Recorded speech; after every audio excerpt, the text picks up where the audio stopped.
આજે અમે એક એવા ગામની વાત કરવા જઈ રહ્યા છીએ કે ગામમાં આવેલ અંતિમ ધામ માત્ર એક ઓટલાને સહારે. અંતિમ ધામની અંદર કોઈ જ પ્રકારની સુવિધાઓ નથી. જી હા, સાબરકાંઠા જિલ્લાના તલોદ તાલુકાના આંજણા ગામમાં આવેલ અંતિમ ધામમાં સુવિધાઓ વિહોણું હોય અંતિમ ક્રિયા માટે આવતા લોકોને હાલાકીઓ પડી રહી છે.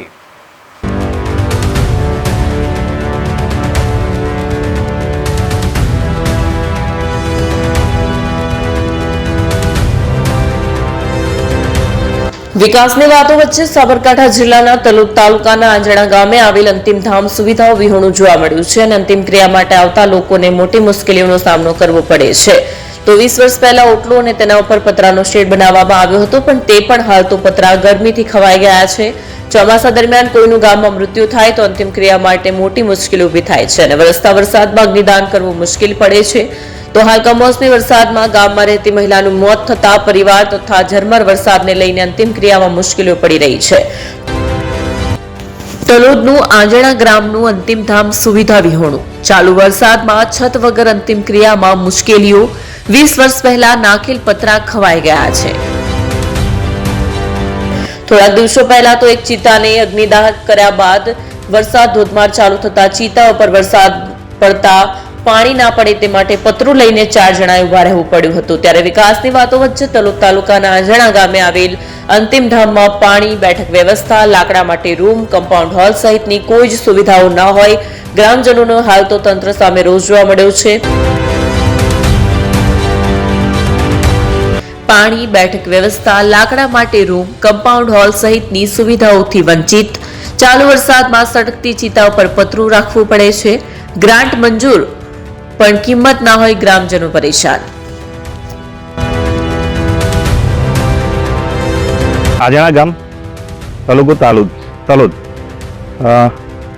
આપણે સૌ જાણીએ છીએ કે હિન્દુ ધર્મમાં આપણા શાસ્ત્રોમાં, આપણા ગ્રંથોમાં એવું લખ્યું છે કે સૌથી પવિત્ર કોઈ ધામ હોય તે અંતિમ ધામ છે. પણ અમારા ગામનું અંતિમ ધામ આ હાલતમાં છે. એક્ઝેક્ટ દોઢ મહિના પહેલા મારા ઘરમાં એક મરણ થયેલું અને ભર ચોમાસે એટલો બધો વરસાદ હતો ને એ વરસાદમાં આવી હાલતમાં મેં અગ્નિદાહ કરેલો એ વિડીયો મેં મૂક્યો છે અને એ વિડીયો પર આપ મૂકશો. આજે પણ વરસાદી માહોલ છે. આજે પણ મારા ઘરમાં મરણ થયું છે. 1.5 મહિના સુધીમાં કોઈ પણ કામ ન થયું એનું દુઃખ છે આજે.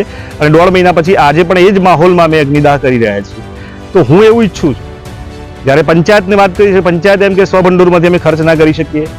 જ્યારે સરપંચ સાહેબને કહીએ તો એમ કહે છે કે ભાઈ અમારી પાસે જે નાણાં પંચમાંથી જે ગ્રાન્ટ આવે છે એની કી ખોલતી નથી. તો એકચ્યુઅલી નાગરિકે જવાનું ક્યાં? એક ગામના સફળ અને જાગૃત શિક્ષિત નાગરિક તરીકે મારી આ ફરજ છે. સમસ્ત ગામના દરેક વ્યક્તિ માટે આજે મારા ઘરે છે, કાલે કોઈના ઘરે આવશો તો બધાને આ સુવિધા મળી રહે.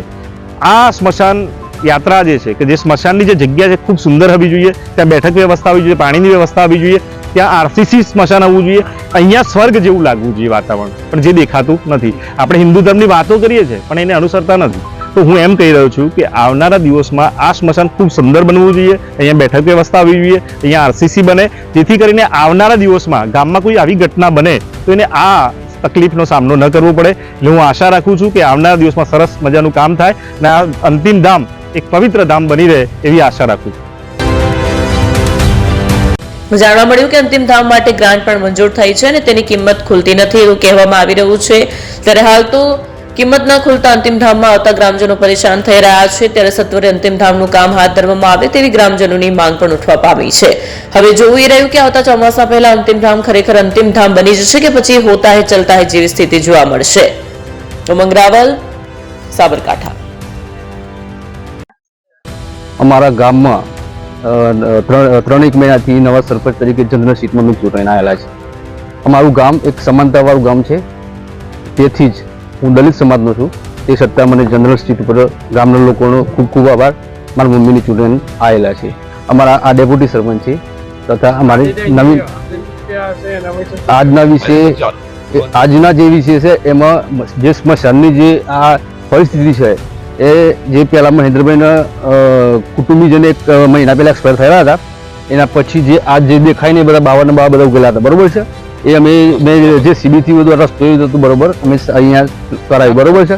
અને અમારા 3 વર્ષથી જે વહીવટદારનું શાસન હતું એમાં નાણાં પંચની જે 15માં નાણાં પંચની જે ફી છે એમાં પૈસા તો પડ્યા છે, પણ અમે ગમે તે ટેકનિકલ ઇસ્યુના કારણે એટકી લોક છે એટલે ખુલી શકતી નથી, એટલે અમે કોઈ કામગીરી કરી શકતા નથી. બરાબર. અને આની રજૂઆત અમારી પંચાયતની બોડી લેખિત તથા મૌખિક ઈમેલ દ્વારા ડીડીઓ, કલેક્ટર, વિકાસ કમિશનર બધી જગ્યાએ અમે રજૂઆત કરેલી છે. બરાબર છે. રૂબરૂ અમે ગાંધીનગર વિકાસ કમિશનર અને જિલ્લા સેક્રેટરી જોડે મેં મુલાકાત કરીને કહેલું છે. અને કે એટલે એમને એવું વિશ્વાસ છે કે જે 15મા નાણાં પંચની જે ડેબ્યુ ક્લોઝનો ઇસ્યુ આવે છે એ દિલ્હીથી આવે છે. બરાબર છે. અને ગમે તે કારણોસર એ ત્યાંથી થઈ શકતું નથી. બરાબર છે. અને તે જે આ સ્મશાનની પરિસ્થિતિ છે એના અમે પ્રાથમિક જરૂરિયાત માટે એનો જે સામાન બામાન અમે લાવી દીધેલો જ છે. બરાબર છે. પણ આ એક તહેવારોના કારણે સ્થગિત હતું. બરાબર છે. એટલે લગભગ આ વીકની અંદર પત્ર બતાવતું ને ઓલરેડી લાવી દીધેલા છે, 19,000ના પત્રને બધું લાવી દીધેલું છે. બરાબર છે. પણ જે હાલ પરિસ્થિતિ છે, આપણે જે મહેન્દ્રભાઈ જે એમને આભાર કે એમને મીડિયા બોલાવ્યું અને જે મારા ગામનું જે નિરાકરણ છે એનું ગામના દરેક વિકાસના કામ અટકી ગયેલા છે. બરાબર છે. અને હાલ જે ગામના કોઈ 2 સ્મશાન છે. બરાબર છે. પહેલાં તો જો કે અત્યારે તો વરસાદનો માહોલ હતો પણ વરસાદ આવ્યો નથી. બરાબર છે. અને ગામના સરપંચ પ્રતિનિધિ તરીકે પણ એમનો કોઈ વાંધો નહોતો. બીજા જે સ્મશાન એક છે જ વ્યવસ્થા છે જ. બરાબર છે. ત્યાં આગળ એમને કર્યું હોત તો એ સરકારનું જ છે. બરાબર છે. પંચાયતના હસ્તક જ બનાવેલા છે બંને. બરાબર છે. એનું કોઈ વાંધો નહોતું. પણ જે હાલ જે પરિસ્થિતિ છે એનું ન્યાયકરણ આ વીકની અંદર આવી જશે. બરાબર છે.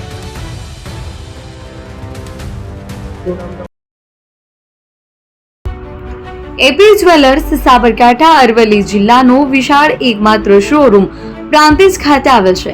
હવે સોના ચાંદીના શોખીનોને અમદાવાદ, બરોડા, સુરત કે મુંબઈ સુધી લાંબા નહીં થવું પડે. ઘર આંગણે જ વિશાળ showroom. Gold, silver, antique, diamond ખરીદવા માટે વિશ્વાસપાત્ર શોરૂમ એટલે એપી જ્વેલર્સ. સુવર્ણ દીપોત્સવ તથા 60 વર્ષની ઉજવણી નિમિત્તે દાગીનાની ગળામણ પર ભારી છૂટ.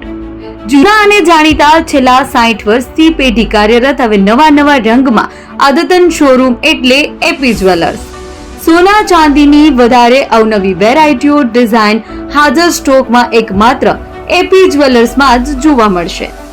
મંગળસૂત્ર, બ્રેસલેટ, બંગડી, એન્ટિક સેટ, પાટલા, વીટી સહિતની અવનવી હાજર ડિઝાઇન સાથે સેટ તથા ઓર્ડર ઉપર બનાવી આપવામાં આવશે.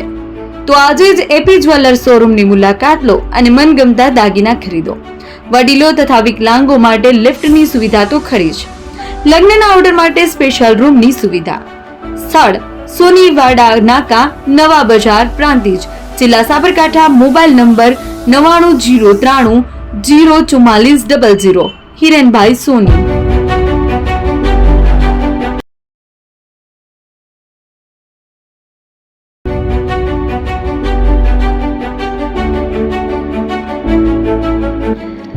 છાસવાલા આવી ગયા છે હવે પ્રાંતિજમાં. પ્રાંતિજ તથા તાલુકાના લોકોને હવે અમદાવાદ, ગાંધીનગર કે પછી હિંમતનગર સુધી લાંબા નહીં થવું પડે.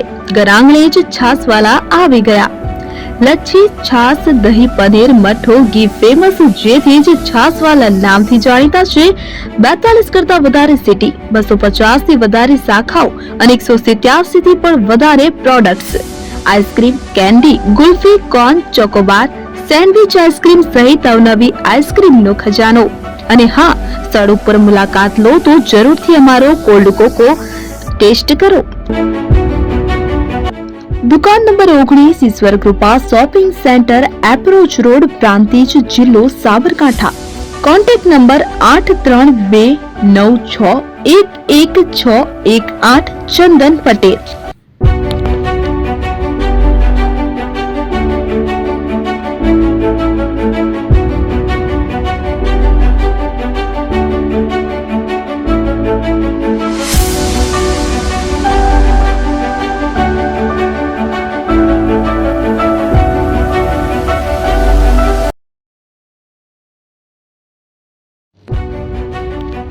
જૂના અને જાણીતા તમારા ન્યૂ અંકુર ઇલેક્ટ્રોનિક્સમાં દર વર્ષની જેમ આ વર્ષે પણ 2025માં લઈને આવ્યા છે 25 ઇનામો કે તેમજ 10,000 થી ઉપરની ખરીદીમાં ગિફ્ટ તો ખરી જ, તેમજ 10% થી 20% કંપની સ્કીમ મુજબ ક્રેડિટ કાર્ડમાં ડિસ્કાઉન્ટ, તેમજ ₹1 ભરીને બજાજ ફાઇનાન્સ કે જે 0% વ્યાજ પર વસ્તુ ખરીદો.